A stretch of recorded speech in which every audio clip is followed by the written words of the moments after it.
Bismillahirrahmanirrahim. Idza qara'a ibnu Adam as-sajdata. Ketika anak cucunya Nabi Adam melakukan atau membaca ayatus sajdah. Ayatus sajdah itu ketika kita membaca dianjurkan untuk melakukan apa? Sujud. Seperti yang sering kita lakukan itu. Kalau ketemu ayat, contoh ayat kalla la tuti' wasjud waqtarib. Itu kita langsung dianjurkan sujud. Namanya sujud apa? Sujud tilawah.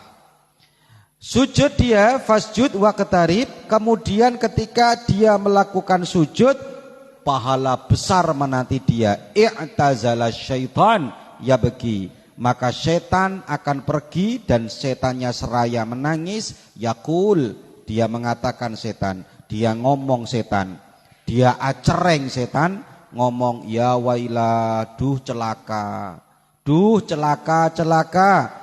Umiro ibnu Adam bisujud, anak cucunya Nabi Adam diperintah sujud, fasajada, dia melakukan sujud, falahul jannah, maka dia akan mendapatkan surga. Balasannya orang yang mau bersujud apa? Surga. Wa umirtu, kata iblis, wa umirtu bisujud, dan saya diperintah melakukan sujud, fa'asaitu, tapi saya tidak mau, tapi saya maksiat. Ketika iblis diperintah sujud kepada Nabi Adam, dia mengatakan apa? Ana khairun minhu, saya lebih baik daripada Adam. Kok saya disuruh sujud? Kebalik ini. Ya toh? Khalaqtani min nar, khalaqtahu min tin, wa khalaqtani min nar. Saya diciptakan dari api, Nabi Adam diciptakan dari tanah. Maka kok saya melawan? Falian nar, kata iblis, saya mendapatkan neraka. Balasannya karena enggak mau sujud, neraka.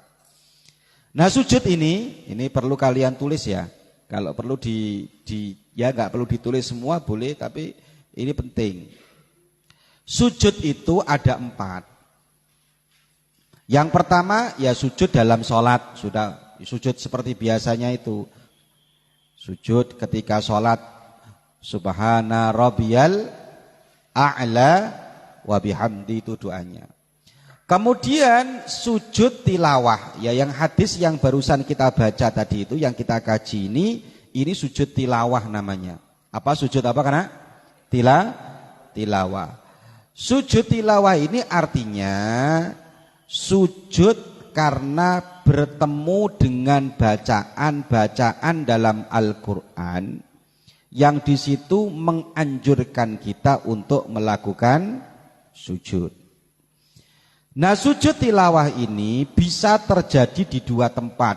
1 ketika dalam sholat, 2 ketika di luar sholat. Kan orang baca Quran bisa di dalam sholat atau di luar sholat. Kalau di dalam sholat, seperti yang sudah kita lakukan. Karena ada yang nggak ngerti sujud tilawah ini, ketika sujud tilawah ngomong dia, wah ini aliran sesat. Kenapa? Wong sholat kok moro-moro langsung sujud. Ini bukan aliran sesat, memang ajarannya kalau ketemu ayatus sajdah di dalam sholat dianjurkan untuk langsung sujud. Ini kalau santri sini sudah terbiasa ya. Seperti ketika ketemu dengan ayat kalla la tuti' wasjud waqtarib, langsung sujud 1 kali. Yang dibaca sajada wajhiya lilladzi khalaqahu wa sawwarahu wa syaqqa sam'ahu wa basarahu bihaulihi wa quwwatihi fatabarakallahu ahsanul khaliqin. Sujud tilawah dengan sujud syukur itu bacaannya sama. Dalam kitab Nihayatuz Zain wa kadzalik bacaannya sama. Nah, sekarang sujud tilawah kalau ketemu ayat di luar sholat, ini perhatikan ini. Ini perhatikan ini. Wes, tak kasih gambaran dulu ya. Ini penting. Sujud tilawah dengan sujud syukur itu kalau dilakukan di luar sholat. Kalau sujud syukur tidak mungkin di dalam sholat. Yang sujud tilawah bisa di dalam sholat, bisa di luar. Sujud tilawah yang di luar sholat itu sama dengan sujud syukur, hanya beda niat. Saya ulangi, sujud tilawah dengan sujud syukur, sujud tilawah yang di luar sholat, sampai baca Quran nih, ketemu dengan ayatul sajadah, caranya sama dengan sujud syukur, hanya beda niat. Contoh, ini, sampai baca Quran, ketemu dengan ayat kallala tuti'hu wasjud waqtarib. Qur'annya ditaruh dulu, sampean ngadep kiblat. Syaratnya sujud sama seperti orang sholat. Kalau sholat wajib nutupi aurat dan harus suci, maka ketika sujud juga harus punya wudu, harus suci dan nutupi aurat. Sama persis sujud itu dengan sholat syaratnya. Gimana caranya? Dalam kitab namanya Madzhabul Arba'ah itu dijelaskan. Ini lihat posisinya seperti ini, lihat semua. Ini apin ini. Pin, lihat sini, jangan enggu-engguan pin. Salat ngadep, sampean saumpamane ini ngadep ke timur ya. Ini ngadep ke timur. Sampean baca Quran ngadep ke timur. Kallala tuti'hu wasjud waqtarib. Yang baca dan yang dengarkan sama-sama sunnah. Bukan hanya yang baca, tapi juga yang mendengarkan. Tutup Qur'annya atau enggak usah ditutup, langsung ngadep ke kiblat, duduk tahiyat awal, langsung takbir. Nawaitu sujudat tilawah lillahi ta'ala. Allahu Akbar. Habis takbir langsung sujud. Yang dibaca sama, sajada wajhiya lilladzi khalaqahu wa sawwarahu sampai akhir. Setelah itu duduk tahiyat akhir terus salam. Assalamualaikum, assalamualaikum. Jadi sujud tilawah bukan langsung moro-moro blek, bukan. Takbir dulu dengan niat. Nawaitu sujudat tilawah, Allahu Akbar. Sujud tilawah dianjurkan ketika bertemu dengan ayatus sajadah. Langsung sujud, takbir sujud, terus duduk, salam. Sujudnya berapa kali berarti? 1 kali. Sama dengan sujud syukur juga 1 kali. Kalau sujud syukur sama. Sujud tilawah. Sampean kalau menemukan ayat ini penting ini. Ini banyak yang harus diluruskan. Kalau sampean menemukan ayat sajadah, terus sampean tidak mungkin sujud. Tidak mungkin sujud mungkin karena mohon maaf, mungkin baca Qur'annya tidak punya wudu. Ya kan boleh baca Quran tidak punya wudu. Yang enggak boleh kan megang Quran. Tapi kan makruh. Atau sampean baca Quran tapi ada udzur, mungkin kepalanya sakit kalau sujud, maka diganti membaca tasbih. Kayak santri setoran sama saya, masa setoran langsung dia sujud? Ya setoran kan dia terus kan? Baca apa? Masuk santri kallala tuti'hu wasjud waqtarib. Setoran Quran sama saya terus izin. Mohon maaf Gus, saya mau sujud dulu. Ya, sing belakang nunggu. Gimana? Diganti dengan tasbih 4 kali. Dalam kitab Niyatuz Zain, fa illam yatamakkan min fi'liha, kalau dia tidak mungkin melakukan sujud li syughlin karena alasan sibuk, qala arba'a marrat. Ingat, qala arba'a marot. Dibaca berapa kali? 4. Karena kadang-kadang santri saya tanya berapa kali, masih jawabnya 3. Yang benar berapa? 4. Apa yang dibaca 4 kali? Pengganti sujud. Subhanallah walhamdulillah wala ilaha illallah wallahu akbar wala haula wala quwata illa billahil aliyyil azim. Berapa kali? 4. Itu kalau tidak mungkin sujud tilawah. Sekarang sujud syukur. Jadi yang pertama sujud dalam sholat, yang kedua sujud tilawah, yang ketiga sujud syukur. Sujud syukur sama persis seperti dengan sujud tilawah, hanya saja penyebabnya beda dan niatnya beda. Orang boleh sujud tilawah, sujud syukur itu penyebabnya ada 2. Ingat-ingat. 1, husuli ni'mah. Karena dia mendapatkan nikmat. Contoh nih ya. Si Izul sudah hafal 20 juz. Nikmat luar biasa. Si Izul moro-moro dikasih surprise oleh orang tuanya, dibelikan Al-Fatihah, Al-Fat. Atau Albi, ibunya datang moro-moro bawa Ninja Hattori, bawa sepeda motor, nih kasihkan. Dapat nikmat, husulun nikmah, hasil satu nikmat, maka dia dianjurkan untuk melakukan sujud. Namanya sujud apa? Syukur. Yes. Atau dia terhindar daripada musibah. Contoh, tapi nggak boleh di situ sujud syukurnya ya. Tetap contoh, satu blok kebakaran rumah semua. Rumahnya dia nggak kebakaran, maka dia dianjurkan sujud syukur. Tapi jangan di situ, alhamdulillah. Ya yang lain teman kamu yang kebakaran pegel.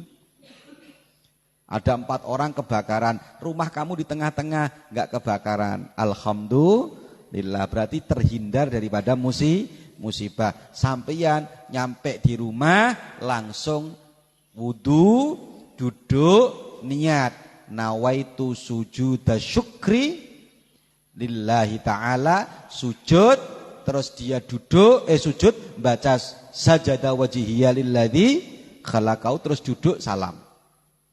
Kata guru-guru kita, siapa yang sering sujud syukur karena nikmat yang dia terima, maka Allah akan memperbanyak nikmat itu. Allah akan ngasih lebih banyak nikmat itu. Makanya ojo sampai arek gak pernah sujud syukur. Paham Pin? Pin, lihat sini Pin. Pin. Lah. Pin bermimpi dengan wali murid. Sudah. Ini yang jarang terjadi, yang jarang ngerti. Kalau sekarang dia dapat nikmat, tapi tidak mungkin sujud, tidak bisa sujud. Contoh, setelah selesai dia dapat nikmat, sembuh daripada sakit. Dia mau sujud tidak bisa. Atau dia nggak punya wudhu, maka penggantinya sama dengan orang ketika tidak bisa sujud pada saat bertemu dengan ayatus sajadah. Apa penggantinya berarti? Membaca tasbih. Berapa kali? 4 kali. Jadi seumpama Ki, awakmu Ki, ya Ki, moro-moro bapakmu membelikan pickup baru, ya toh, atau membelikan kamu truk. Wah, Rizky pengen truk, dibelikan truk. Mau sujud nggak bisa karena badannya najis. Maka bapaknya datang langsung subhanallah walhamdulillah. Berapa kali? Wala ilaha illallah berapa kali? 4 kali. Loh, kamu kok kenapa nak baca subhanallah? Iya Pak, saya mau sujud syukur, saya nggak bisa. Pengganti sujud syukur membaca tasbih. Atau kamu kok nemu Apin seneng ke orang, pas diterima Pin lamaran kamu, langsung orangnya datang subhanallah. Berapa kali? 4 kali. Bisa dengan sujud. Kalau enggak bisa lisyuglin, karena kesibukan atau hal yang lain, maka diganti dengan apa? Tasbih. Yang terakhir, sujud sahwi. Yang terakhir apa? Sujud sahwi. Ingat, sujud tilawah 1 kali, sujud syukur 1 kali, kalau sujud sahwi 2 kali. Ini perlu ya. Apa penyebabnya sujud sahwi? Yang pertama, tarkul ab'ad, karena dia meninggalkan sunnah ab'ad. Apa sunnah ab'ad? Enggak tahiyat awal, sama lupa tidak membaca kunut. Enek arek rakaat kedua dia enggak duduk tapi langsung berdiri, berarti dia meninggalkan sunnah apa namanya? Ab'ad. Maka terakhir dianjurkan sujud sahwi. Kedua, naklurik rukni kauliyin, yaitu memindah rukun kauli. Mestinya sampean kalau berdiri baca apa? Fatihah. Moro-moro berdiri sampean lupa, Bismillahirrahmanirrahim. At-tahiyatul mubarakatuh. Berdiri baca at-tahiyat. Namanya naklu ruknil qauli, memindah rukun yang berbangsa ucapan. Maka dia nanti terakhir dianjurkan untuk sujud. Sujud apa? Sahwi. 3, ihtimaluz ziyadah. Sampean sholat, pernah kan sampean gini sholat gini? Ihtimaluz ziyadah fi ruknil fi'li. Contoh sampean, saya ini dapat 3 apa 4 ya? 3 apa 4? Sering kan? Maka yang dipilih berapa? 3. Yang dipilih 3. Berarti sampean nambah 1 lagi. Tambahan sampean 1 ini kan berarti mungkin itu 4, mungkin itu 5. Maka ketika sampean ada ihtimal kayak gitu, ragu-ragu seperti itu, sholat kamu sah. Tapi di akhir tahiyat dianjurkan untuk sujud sahwi. Saya sering kayak gitu tuh. Duh, ya Allah, berempar ya. Berapa ini? 4 apa 3 ya? 4. Saya ngambil 3. Ketika saya melakukan yang keempat, otomatis mungkin ini 4, mungkin ini 5. Maka dianjurkan. Yang keempat, mayubtiluhu amdan. Yaitu kalau kamu dilakukan dengan sengaja batal. Contoh ya. Orang enggak tahiyat awal, sudah berdiri, enggak tahiyat awal, langsung berdiri. Itu kan enggak boleh kembali. Paham enggak? Jadi imam yang cerdas dibacakan subhanallah oleh makmum, enggak boleh berdiri. Tetap lanjutkan kalau dia sudah berdiri. Tapi dia lupa, enggak sadar, dia duduk lagi. Karena enggak sadar dia duduk lagi, maka kalau dilakukan dengan sadar batal, kalau tidak dengan sadar, maksudnya lupa dengan tidak sadar itu, lupa, maka tidak batal. Itu tidak batal. Tapi kalau dilakukan dengan sengaja, maka hukumnya batal. Maka di akhir tahiyat dia dianjurkan untuk sujud sahwi. Jadi sujud sahwi itu bukan karena hanya ninggalkan kunut. Sujud sahwi itu bukan hanya ninggalkan tahiyat awal, tapi segala sesuatu yang kadang-kadang menyebabkan sholat itu bisa tidak sempurna juga dianjurkan untuk sujud sahwi. Sujud sahwi nanti sebelum salam, sujud sahwi bacaannya subhanaman la yanamu wala yaghfulu. Jadi Maha suci Allah yang tidak pernah tidur dan tidak pernah lupa. Subhanaman la yanamu wala yaghfulu atau wala yashu. Sama saja riwayatnya, ada yang wala yashu, ada wala yaghfulu. Jadi 4 sujud itu. Lah 4 sujud itu dianjurkan dan berpahala besar. Kalau ada orang sujud, iblis akan menangis, setan akan menangis, iri. Kenapa? Anak cucu Adam disuruh sujud, dia bersujud. Sementara iblis disuruh sujud, dia asaitu, bermaksiat. Faliyannar, kata iblis, maka iblis akan mendapatkan apa? Neraka. Alhamdulillah kita masih diberi kekuatan oleh Allah untuk selalu mengikuti dawuh-dawuhnya para ulama. Al-Fatihah.